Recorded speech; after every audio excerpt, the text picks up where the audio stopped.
Saya tak mampu nak cerita tentang kehebatan ayat ini. Ayat firman Allah semua hebat belaka. Tetapi pengalaman saya sendiri dan pengalaman orang yang datang bercerita kepada saya. Pak cik, mak cik, orang yang begitu, orang begini. Kalau saya pergi ceramah, ramai yang datang cerita satu persatu. Ustazah, masalah yang saya tanggung 3 tahun, 3 bulan, bertahun-tahun. Saya beramal dengan ayat ni, subhanallah, Allah selesaikan dalam tempoh yang singkat. Ada seorang makcik jumpa saya, Ustazah, telinga saya sakit berdengung, dah jumpa doktor macam-macam. Alhamdulillah, lebih kurang seminggu beramal, yakin betul dengan ayat ni Allah bagi sembuh. Seorang pakcik jumpa saya menangis-nangis, orang tua umur 60 lebih. Ustazah menangis-nangis, saya kata, kenapa pakcik? Ustazah, tolonglah sebarkan ayat tersebut. Pakcik alami masalah sekian-sekian, alhamdulillah 3 minggu masalah selesai. Ustazah, pakcik kerja jadi driver, bawa driver lah, bawa van ke macam tu lah. Pakcik tak reti sangat tengok waste, pakcik selalu sesat. Nak pergi situ, gini-gini, orang tua, kerja driver, lori ke apa, wallahualam, selalu sesat. Tetapi pakcik hari-hari pagi-pagi pakcik akan baca doa tu. Wa ufawwidu amri ilallah. Daku menyerahkan urusanku kepada Allah. Innallaha basirun bil ibad. Sesungguhnya Allah Maha melihat keadaan hamba-Nya. Setiap kali pakcik sekarang ni sesat je Ustazah, wallahualam, entah datang daripada, ada je orang datang tunjuk jalan. Pakcik berhenti tepi jalan, adalah motor. Pakcik nak pergi mana, nak pergi sini, amai saya tunjuk. Pakcik ikut je. Segala urusan hidup pakcik hari demi hari dipermudahkan Allah. Rupanya hidup pakcik selama ni susah sebab pakcik kurang bergantung kepada Allah. Pakcik rasa pakcik boleh uruskan hidup pakcik sendiri, lalu Allah membiarkan hidup pakcik. Kita sangat terhad sebenarnya. Saya pernah ceramah di Petronas Terengganu. Ada seorang hamba Allah lelaki datang. Ustazah, saya nak juga cerita pada Ustazah. Saya dah hampir letak jawatan berhenti kerja. Sebab apa? Saya ada penyakit tekanan mental, iaitu anxiety, depression. Saya nak tinggalkan keluarga saya, anak isteri saya semua saya nak tinggalkan. Saya tak boleh jumpa manusia, saya tak boleh jumpa orang, saya hilang keyakinan diri, ketakutan yang melampau. Saya rasa saya nak menyendiri. Saya dah pergi jumpa pakar sakit jiwa. Saya jumpa ustaz itu, ustaz ni, saya makan ubat untuk tekanan mental dan sebagainya. Walaupun orang kata anxiety ataupun depression bukan tidak terlibat tentang iman. Ini hari ni orang kata tak terlibat dengan keimanan. Ia adalah semata-mata penyakit jiwa. Perasan atau tidak, pernyataan ini cuba memisahkan. Pisahkan daripada roh ataupun rohani. Masya Allah. Yang cik ni cakap, Ustazah, Alhamdulillah, saya hari tu Allah izinkan dengar ceramah Ustazah tentang ayat surah Ghafir ayat 44. Wa ufawwidu amri ilallah innallaha basirun bil ibad. Saya ulang-ulang ayat tersebut. Sebelum itu ada orang kata, ulang istighfar 1000 kali. Saya istighfar Ustazah, saya selawat dan sebagainya. Tapi kenapa tak beri kesan, baru saya faham. Sebab saya selawat, saya istighfar tanpa saya yakin betul-betul kepada Allah Subhanahu Wa Taala.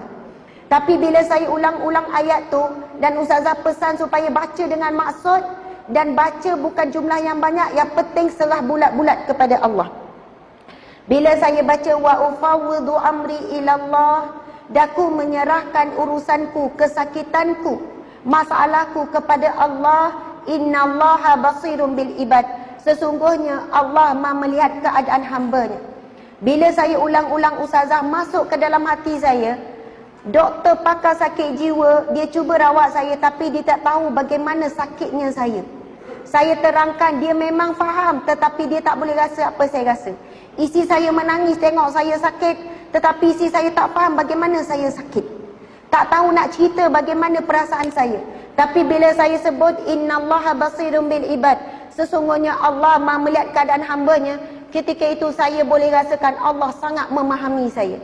Tuan-tuan, puan-puan sekalian, sakit, sedih, sempit yang kita rasa dalam hati kita, Allah exactly boleh rasa, boleh tahu, boleh faham apa yang kita rasa. Sebab rasa itu sendiri juga adalah makhluk Allah Subhanahu Wa Taala, yang Allah berikan sifat rasa itu dalam diri kita. Bila kita sebut innallaha basirun bil ibad, Allah Maha melihat, Manusia boleh lihat kita sakit, doktor boleh bagi ubat untuk kurangkan kita sakit, tapi doktor tak boleh rasa sakit yang kita alami. Tapi Allah betul-betul boleh rasa. Allah betul-betul maha mengetahui. Bukan Allah rasa, tapi Allah mengetahui bagaimana sakit kita. Jadi ayat itu sebenarnya ia membantu kita tawakal penuh kepada Allah Subhanahu Wa Taala. Di sana ulama menyebutkan selama mana seorang hamba berdoa dengan yakin kepada Allah, tak ada ragu-ragu sedikit pun, selama itu doa pasti akan dimakbulkan oleh Allah Subhanahu Wa Taala. Masalah kita hari ini, contoh kita berdoa, ya Allah, berilah hidayah kepada suamiku agar dia pergi solat berjemaah 5 waktu di masjid. Tapi terlintas dalam hati kita, ada harapan ke? Faham tak? Kita ada rasa ragu-ragu. Ya Allah, jadikanlah anakku sekian-sekian. Nampak jalan tak anak? Suami pun sama ada ragu-ragu. Tentang bab rizki pun sama. Ya Allah, kurniakanlah rizki yang barakah melimpah ruah. Macam ni je hidup, macam tak ada harapan ni. Masya Allah. Bila ada ragu-ragu, masuk jarum syaitan. Apabila kita tidak yakin dengan Allah, kita tak betul-betul serah bulat-bulat kepada Allah Subhanahu Wa Taala. Allahu Akbar. Dan kalau kita perhatikan hadis Nabi, golongan yang masuk syurga tanpa dihisap, tanpa diazab, ada 4 ciri. Salah satunya adalah mereka yang bertawakal penuh kepada Allah Subhanahu Wa Taala. Jadi insya-Allah para muslimin muslimat sekalian, dan insya-Allah selepas ini cubalah beramal dengan surah Ghafir ayat 44. Ada orang cari surah Ghafir ayat 44 tak keluar, sama surahnya surah Al-Mu'min. Wa ufawwidu amri ila Allah. Kita boleh tak baca sama-sama? Insya-Allah. Bismillahirrahmanirrahim. Wa ufawwidu amri ilallah. Innallaha basirun bil ibad. Sadaqallahul azim. Daku menyerahkan urusanku, kesakitanku, masalahku, ujianku, kesebitanku, kebimbanganku, kerisauanku, kesedihanku kepada Allah.